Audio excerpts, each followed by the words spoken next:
Nous sommes actuellement face au triangle des Bermudes. On a JP Morgan, Goldman Sachs, BlackRock qui sont en train de pousser un nouveau domaine, une nouvelle opportunité d'investissement, un nouveau marché qui est encore très jeune et qui n'a encore rien montré. Pour moi, on est à l'aube d'une opportunité d'investissement qui est tout juste colossale, qui est tout juste exceptionnelle. Évidemment, c'est un lien avec le marché des crypto-monnaies. On voit ça dans ce morning. C'est parti.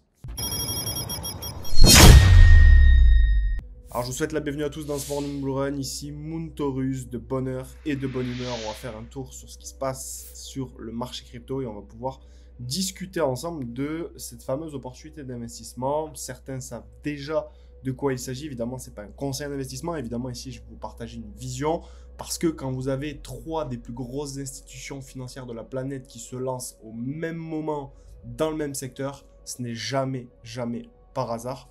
On va pouvoir traiter ça ensemble.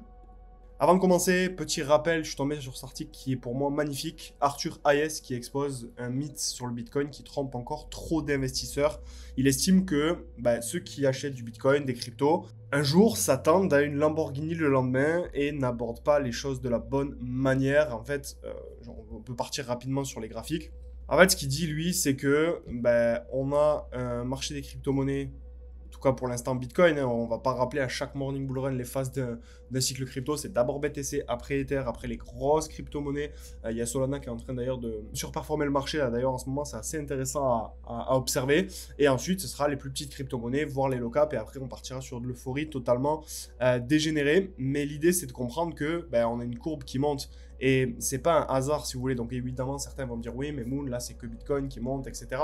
Évidemment tout est une question de timing. Mais les produits financiers, la régulation, le Bitcoin qui monte. Ça montre bien qu'il y a un intérêt de la part des investisseurs qui soit particulier ou institutionnel. Et là, on est plus d'ailleurs sur de la liquidité institutionnelle qui arrive. Et donc, c'est pour ça que ça nous permet, si vous voulez, d'avoir cette vision globale, cette vision long terme et de pouvoir anticiper les différents événements qui vont se produire sur le marché des crypto-monnaies. Quel est l'avenir de ce marché? C'est finalement la grande question qu'il faut se poser. Et donc, lui, ce qu'il dit, c'est que... En fait, au bout d'un moment, il faut faire preuve de patience et cesser de se focaliser sur les records atteints par les altcoins et l'or. En fait, l'idée, c'est de comprendre qu'en fait, plus il y a d'argent, plus ça va prendre du temps à monter. Et c'est normal. Si vous, aujourd'hui, vous voulez vous exposer au marché des crypto-monnaies, que vous voulez gagner de l'argent avec ce marché, ça ne se fera jamais en quelques jours, en quelques semaines. Ça se fera avec un développement de compétences qui est intense et ça se fera avec un positionnement sur des projets solides qui ont de l'avenir, qui sont positionnés sur des grandes tendances de fond. On va en voir une justement puisque c'est le sujet de ce Morning Bull Run, une grande tendance de fond, une grande opportunité d'investissement parce qu'on a pas mal de signaux. Être sur les bons projets au bon moment, pas sur des shitcoins, pas sur des altcoins ultra faiblement capitalisés, mais être simplement sur des grosses entreprises qui se développent, qui attirent des capitaux institutionnels et qui peuvent générer de la croissance de par leur valeur réelle et leur utilité réelle et non pas de par la spéculation parce que, je le rappellerai jamais assez, mais les fondamentaux peuvent attirer de la hype n'attirera jamais de fondamentaux. Ok? Et évidemment, on va parler ce matin de tokenisation des actifs. BlackRock qui envisage de tokeniser ses ETF après le succès de son fonds Bitcoin. Alors, cet article, il fait état de quelque chose d'assez fou. C'est que, bon, déjà pour Larry Fink, le patron du mastodonte, ce n'est que le début et il a déjà affirmé que tous les actifs financiers seront un jour ou l'autre tokenisés. Et l'idée, ça va être pour l'instant de tokeniser des ETF. Il faut savoir que BlackRock, donc le iShare de BlackRock, donc l'ETF spot BTC, dépasse les 700 000 bitcoins dans une course record. Donc ça, c'était en juillet. Ça a encore évolué depuis, mais il faut comprendre que ça représente plusieurs dizaines de milliards de dollars. C'est l'ETF, le lancement de l'ETF qui a le mieux fonctionné de l'histoire de BlackRock. Et donc évidemment, quand vous êtes une institution financière, que vous lancez un produit financier et que ça a autant de succès, vous voulez passer à la prochaine étape. Évidemment, c'est une entreprise, évidemment, c'est un business. Évidemment, BlackRock est un broker. BlackRock se paye avec les frais et BlackRock va continuer de prendre le monopole sur cette industrie qui est l'industrie du marché des crypto-monnaies. Évidemment, ça commence par Bitcoin, mais après, ça sera Ether. D'ailleurs, on a vu que BlackRock avait déjà commencé à racheter justement de l'Ether. Ils ont aussi un ETF spot au comptant du coup pour Ether et ça va être le cas dans le futur avec les différentes crypto-monnaies. C'est juste qu'il faut avoir la vision, il faut capter le truc, il faut anticiper les choses, il faut se placer au bon endroit au bon moment et attendre, avoir une vision long terme de l'écosystème. Aujourd'hui, le Bitcoin ETF Market Cap est au moment où je tourne cette vidéo, à 148 milliards de dollars. On ne parle pas d'une petite tendance, on ne parle pas d'un petit marché, on ne parle pas d'une hype ici, on ne parle pas d'une tendance qui va mourir, on parle d'une tendance qui ne fait qu'augmenter et qui n'en est qu'à ses débuts parce que, évidemment, vous le savez, le Bitcoin est une ressource rare et le fait qu'ils veulent se lancer dans la tokenisation d'ETF, si vous avez la vision et vous captez qu'en fait BlackRock aura certainement des ETF sur d'autres crypto-monnaies, que ce soit, donc là c'est Bitcoin Ether, mais ça sera peut-être Dogecoin, peut-être XRP, peut-être Solana, et on risque justement d'avoir une multitude d'ETF, de produits financiers qui sont proposés par différentes institutions financières. On va le voir avec JP Morgan, mais également avec Goldman Sachs.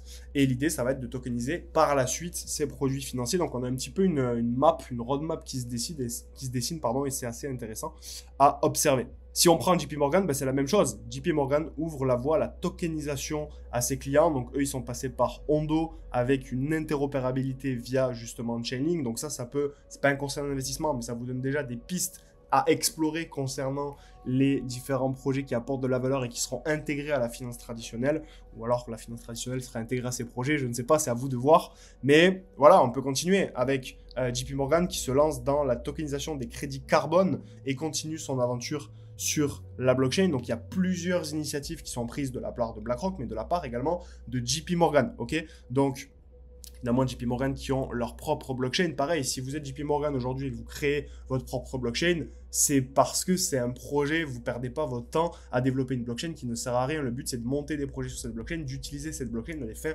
commerciales pour lancer différents produits et pouvoir avoir encore une fois le monopole de la finance traditionnelle et en l'occurrence de la finance décentralisée qui pour moi a un avenir assez énorme et il y a des choses assez folles qui vont se passer justement dans les prochains mois et ceux qui sont à l'aube, qui sont visionnaires par rapport à ce truc-ci vont arriver justement à saisir les plus belles opportunités. Encore faut-il avoir les compétences, la vision et essayer de toujours se remettre en question, de regarder un petit peu le bon côté du scénario et le mauvais côté pour prendre sa décision d'investissement tout en sachant évidemment que derrière chaque rendement exceptionnel, il y a un risque exceptionnel. Le risque et le rendement, ce sont les deux faces d'une même pièce, il ne faut pas l'oublier.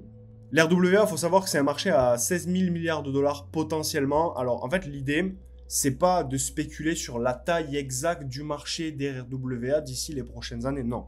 Le but, c'est de comprendre qu'on a des estimations qui sont faites. Donc là, il me semble que c'est Animo Cabrens qui a fait cette estimation. Et l'idée, c'est de comprendre que tout simplement, on va avoir un marché des RWA qui pèse 5 000 milliards, 10 000 milliards, 16 000 milliards ou 20 000 milliards. En fait, moi, je m'en moque un petit peu.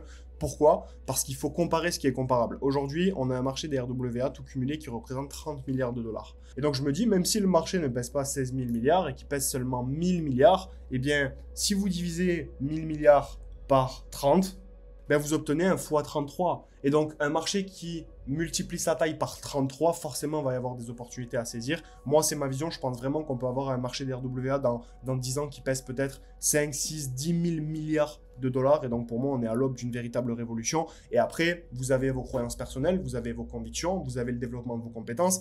Mais surtout, quand je vois ce que fait BlackRock, ce que fait JP Morgan et ce que fait Goldman Sachs, ben en fait, ça me donne des superbes indications. Ça m'indique des choses qui sont quand même assez exceptionnelles. Et en fait, je peux me laisser perturber par tout le bruit quand on a non pas une grosse institution financière, non pas deux, mais 3 des plus grosses institutions financières du monde qui sont en train de se positionner sur ce marché. Eh bien, moi, je ne vais pas aller à l'encontre de ce qu'ils font. Je vais justement suivre leurs mouvements, un petit peu comme les poissons, vous savez, qui nettoient le dos des requins, qui, pour éviter de se faire manger, vont toujours suivre le requin. Eh bien, c'est un petit peu le principe que je me tue à répéter, que je me tue à suivre justement sur les marchés financiers. Ça m'a toujours plutôt bien réussi. Et si on part justement avec Goldman Sachs, qui se lance avec BNY Mellon, qui se lance justement dans la tokenisation des 7000 milliards de dollars de fonds monétaires. Ça aussi, c'est juste fou. Et on va essayer de voir, pour terminer ce morning, à quoi ça correspond et qu'est-ce que ça veut réellement dire, le fait de tokeniser 7000 milliards de dollars de fonds monétaires. En fait, il faut comprendre ce que ça veut dire tokeniser. Tokeniser les parts de fonds monétaires, ça veut dire enregistrer leurs propriétés sur une blockchain.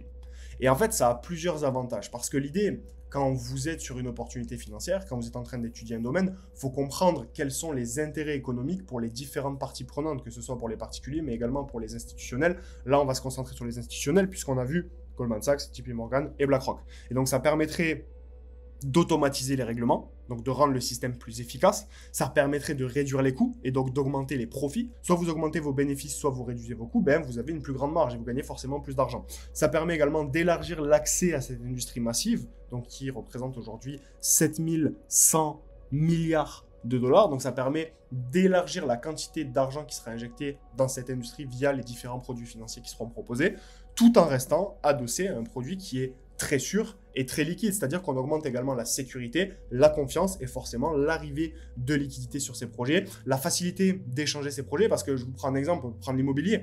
Demain, vous avez un bien immobilier, vous voulez le vendre, ben vous devez attendre qu'il y ait un acheteur. Par contre, si vous divisez votre bien immobilier en 1000 parts, ben c'est beaucoup plus facile puisque la somme demandée sera bien plus basse de trouver 1000 petits investisseurs qui vont vouloir investir dans votre bien immobilier. Ce sera beaucoup plus facile. Par contre, si vous avez un bien immobilier qui vaut 500 000 $, ben, il va vous falloir une personne qui a 500 000 $ en cash et qui est prête justement à investir dans un bien immobilier, mais investir dans votre bien immobilier. Et c'est ça qui est super intéressant. Donc, c'est la fin de ce morning. Je voulais vraiment vous donner un coup de vision, vous donner mon avis sur le marché de la tokenisation des actifs et vous dire qu'il y a des opportunités à saisir. Si vous voulez les saisir, n'hésitez pas à rejoindre le canal Telegram. On vous donnera pas mal d'informations, on vous donnera en direct ce qu'on fait. Et évidemment, vous aurez le lien du Taurus Circle pour ceux qui veulent aller encore plus loin, être vraiment proche de nous, avoir une vision au quotidien et pouvoir quotidiennement suivre nos investissements, suivre nos conseils, suivre les grandes tendances de fonds sur lesquelles on se positionne. Vous avez les deux liens qui sont en description. Quant à moi, je vous dis à très vite pour une prochaine vidéo. C'était Moon Taurus. Ciao, ciao.